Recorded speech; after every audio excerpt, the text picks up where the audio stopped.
Singer మంగ్లీపై case నమోదైంది. 10 కోట్ల మోసం చేయడంతో పాటు ప్రాణహాని తలపెట్టారంటూ ఓ వ్యక్తి ఇచ్చిన కంప్లైంట్ మేరకు మంగ్లీతో పాటు ఆమె సోదరుడిపైన హైదరాబాద్లో కేసు నమోదైంది. ఫోక్ సాంగ్స్, ఆధ్యాత్మిక పాటలు, సినిమా పాటలతో తనకంటూ స్పెషల్ ఫాలోయింగ్ సొంతం చేసుకున్నారు సింగర్ మంగ్లీ. పల్లె పరిమళాన్ని వెదజల్లే పాటలతో పాపులర్ అయిన మంగ్లీ ఈ మధ్య కాలంలో వివాదాలకు కేరాఫ్గా మారుతున్నారు. తన గాత్రంతో కోట్లాది సంగీత ప్రియుల మదిదోచిన మంగ్లీ లేటెస్ట్గా ఓ ఆర్థిక మోసం కేసులో నిందితురాలిగా వార్తల్లో నిలిచారు. అనంతపురం జిల్లాలో బంజారా కుటుంబంలో జన్మించిన సత్యవతి రాథోడ్ మంగ్లీగా గుర్తింపు పొందారు. టీవీ ఛానల్స్లో జానపద కళాకారిణిగా ప్రస్థానం ప్రారంభించి బతుకమ్మ, బోనాలు పాటలతో తెలంగాణ ఆడపడుచుగా మారిపోయారు. 2017లో ఇండస్ట్రీలో సింగర్గా ప్రస్థానం మొదలుపెట్టిన మంగ్లీకి అలవైకుంఠపురంలో సినిమాలో రాములో రాముల సాంగ్ గ్లోబల్ రేంజ్ క్రేజ్ తెచ్చింది. సారంగ దర్యా, బుల్లెట్టు బండి సహా ఆమె గాత్రం నుంచి వచ్చిన ప్రతి పాట సూపర్ హిట్టే. తెలుగుతో పాటు కన్నడ, తమిళ భాషల్లో ప్లేబ్యాక్ సింగర్గా ఎదిగారు. ఈ మధ్య కాలంలో వరుసగా వివాదాల్లో చిక్కుకుంటున్న మంగ్లీపై హైదరాబాద్లో కేసు నమోదవటమే కలకలం రేపింది.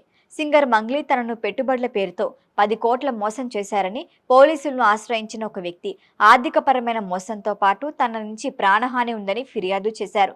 ఒక న్యాయవాది ఫిర్యాదు మేరకు మంగ్లీ సహా ఆమె సోదరుడు మరొక 3 వ్యక్తులపై బిఎన్ఎస్ సెక్షన్ 351(2), 352 కింద కేసు నమోదు చేశారు. ఈ మధ్య కాలంలో మంగ్లీపై వస్తున్న ఆరోపణలు ఆమె వ్యక్తిగత, వృత్తిపరమైన ప్రతిష్టకు సవాలుగా మారుతున్నాయి.